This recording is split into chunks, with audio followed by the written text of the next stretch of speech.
Congress party हर बार चुनाव नजदीक आती है तो तुष्टीकरण की राजनीति करती है, एपीसमेंट की पॉलिटिक्स करती है, वोट बैंक की पॉलिटिक्स करती है।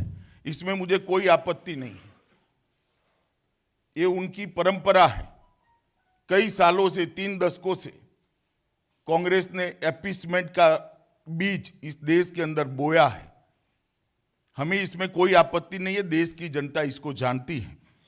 परंतु वोट बैंक की राजनीति क्या देश हित से ऊपर हो सकती है? वोट बैंक की राजनीति शहीदों के खून के ऊपर हो सकती है? वोट बैंक की राजनीति क्या शहीद परिवारों के दुख के ऊपर हो सकती है? इसका भी जवाब कांग्रेस पार्टी के अध्यक्ष ने देना चाहिए। कांग्रेस पार्टी के इस बयान से देश के जवानों की शहीदगी का अपमान हुआ है, देश की सुरक्षा पर एक सवालिया निशान खड़ा किया है और जो देश को हताहत करने में लगे हैं उनका मनोबल बढ़ा है। ये तीनों बातों का जवाब कांग्रेस पार्टी ने देना चाहिए।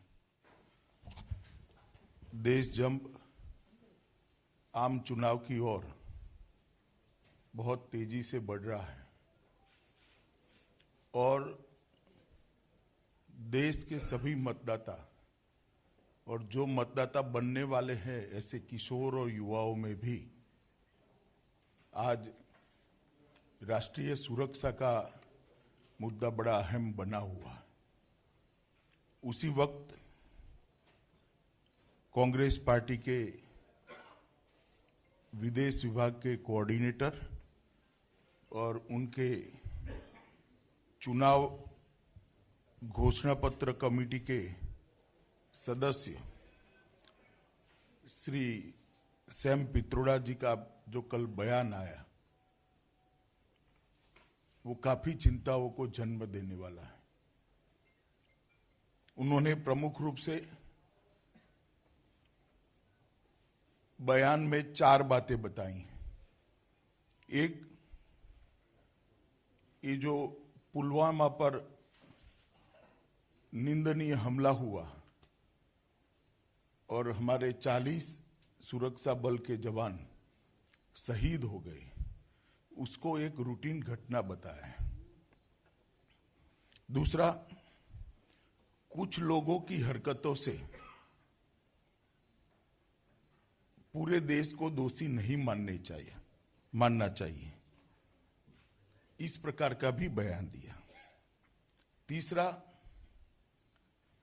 26/11 के रेफरेंस में कहा कि आतंकी हमलों का जवाब एयर स्ट्राइक या सर्जिकल स्ट्राइक नहीं हो सकता, बातचीत हो सकता है। और मैं आज कांग्रेस पार्टी को कुछ सवाल पूछना चाहता हूं। कांग्रेस पार्टी के अध्यक्ष श्री ने इस बात को देश की जनता के सामने स्पष्ट करना चाहिए कि आप इस प्रकार के जघन्य हमले को, जो देश की जनता को झिंझोड़ कर रख देते हैं, उसको आप सामान्य घटना मानते हैं, रूटीन घटना मानते हैं। 2, कुछ लोगों की हरकतों से, 7-8 लोगों की हरकतों से किसी देश को दोषी नहीं मानने चाहिए। क्या कांग्रेस पार्टी मानती है कि जो आतंकवादी घटनाएं देश में होती है, इसका पाकिस्तान सरकार, पाकिस्तान की सेना से कोई रिश्ता है या नहीं है? इसकी स्पष्टता करनी चाहिए। अगर रिश्ता है तो फिर दोषी कौन है, इसका जवाब कांग्रेस पार्टी ने देना चाहिए। और तीसरा, आतंकवादी हमले का जवाब सर्जिकल स्ट्राइक और एयर स्ट्राइक से नहीं देना चाहिए, बातचीत से इसका समाधान ढूंढना चाहिए। क्या ये कांग्रेस पार्टी की आतंकवाद को डील करने की नीति अधिकृत है क्या? कांग्रेस पार्टी के अध्यक्ष ने तीनों मामलों पर देश की जनता को जवाब देना चाहिए।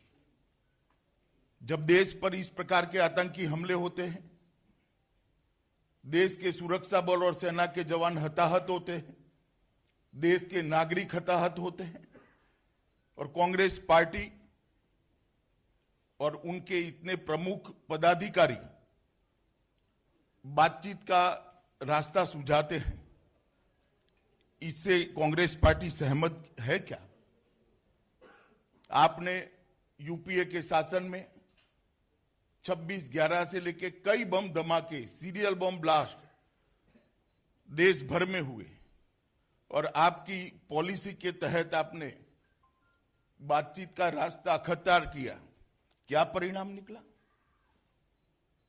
इसका भी जवाब कांग्रेस पार्टी के अध्यक्ष ने देश की जनता को देना चाहिए। उन्होंने स्वयं स्पष्टता करनी चाहिए। कांग्रेस पार्टी हर बार चुनाव नजदीक आती है तो तुष्टीकरण की राजनीति करती है, एपीसमेंट की पॉलिटिक्स करती है, वोट बैंक की पॉलिटिक्स करती है। इसमें मुझे कोई आपत्ति नहीं है, ये उनकी परंपरा है। कई सालों से, 3 दशकों से कांग्रेस ने एपीसमेंट का बीज इस देश के अंदर बोया है। हमें इसमें कोई आपत्ति नहीं है, देश की जनता इसको जानती है। परंतु वोट बैंक की राजनीति क्या देश हित से ऊपर हो सकती है? वोट बैंक की राजनीति शहीदों के खून के ऊपर हो सकती है? वोट बैंक की राजनीति क्या शहीद परिवारों के दुख के ऊपर हो सकती है? इसका भी जवाब कांग्रेस पार्टी के अध्यक्ष ने देना चाहिए। कांग्रेस पार्टी के इस बयान से देश के जवानों की शहीदगी का अपमान हुआ है, देश की सुरक्षा पर एक सवालिया निशान खड़ा किया है और जो देश को हताहत करने में लगे हैं उनका मनोबल बढ़ा है। ये तीनों बातों का जवाब कांग्रेस पार्टी ने देना चाहिए। 7 मार्च को स्वयं कांग्रेस अध्यक्ष ने कहा कि कांग्रेस एयर स्ट्राइक पर जो सवाल उठे हैं उसके जवाब मिलने चाहिए। किसके सवालों का जवाब चाहते हैं आप? कौन सवाल उठा रहा है? एयरफोर्स पर सवाल उठाने का काम कौन कर रहा है? आप अपरोक्ष रूप से किसका समर्थन करते हैं? भारतीय एयरफोर्स, भारत की एयरफोर्स पर संदेह करना ये किसी भी पार्टी के राष्ट्रीय अध्यक्ष के लिए मैं मानता हूं उचित नहीं है। इसका भी जवाब उन्होंने देना चाहिए। जब 6 अक्टूबर 2016 को शायद यूपी में कांग्रेस अध्यक्ष ने एक बयान दिया था कि आप खून की दलाली करते हो, उस वक्त सर्जिकल स्ट्राइक हुई थी। सर्जिकल स्ट्राइक के वक्त उसको आप खून की दलाली का टैग लगाने का प्रयास करते हो। एयर स्ट्राइक के वक्त उस पर शंका उत्पन्न करते हो। किसको खुश करना चाहते हैं आप? वोट बैंक की राजनीति को इतने आगे ले जाने का प्रयास मत करिए, पूरा देश आपको देख रहा है। जेएनयू में जब भारत विरोधी नारे लगते हैं, आप इसको अभिव्यक्ति की आजादी कहते हैं और इनके समर्थन में वहां जाकर खड़े होते हैं। ये भी एक वोट बैंक की राजनीति का तुष्टीकरण का एक घिनौना उदाहरण है। इसके बाद में कल हमेशा की तरह कांग्रेस ने इस बयान से किनारा कर लिया। मैं एक सलाह देना चाहता हूं कांग्रेस पार्टी, आपके किनारे को देश की जनता ठीक तरह से समझती है, इसीलिए आपको किनारे कर दिया है।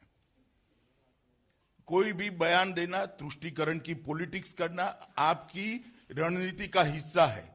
कभी बीके हरिप्रसाद को व्यक्तिगत बयान बता देते हैं, कभी दिग्विजय सिंह के बयान को व्यक्तिगत बयान बता देते हैं, कभी पी चिदंबरम के बयान को व्यक्तिगत बयान बता देते हैं, कभी कपिल सिब्बल के बयान को व्यक्तिगत बयान बता देते हैं, कभी नवजोत सिंह सिद्धू के बयान को व्यक्तिगत बयान बता देते हैं, मणिशंकर अय्यर को एक्सपेल कर वापिस ले लेते हो, संदीप दीक्षित जब सेना के सेनाध्यक्ष गुंडे जैसे हैं कहते हैं उनको व्यक्तिगत बयान बता देते हो, मगर ये लोगों को कुछ नहीं होता। वो कांग्रेस अध्यक्ष के इर्द गिर्द घूमते हैं। एक कांग्रेस अध्यक्ष श्री राहुल गांधी की रणनीति का हिस्सा है वोट बैंक की ओछी राजनीति, तुष्टीकरण की राजनीति। इर्द गिर्द से लोगों से कराते रहो, बयान से किनारा करते रहो, देश हित के ऊपर वोट प्राप्त करने की राजनीति करते रहो। मैं मानता हूं कि देश की जनता इसको अब समझ चुकी है और कांग्रेस अध्यक्ष ने स्वयं इस बयान के लिए माफी मांगनी चाहिए, देश के जवानों की माफी मांगनी चाहिए, देश के सुरक्षा बल और सेना की माफी मांगनी चाहिए और देश की जनता की भी माफी मांगनी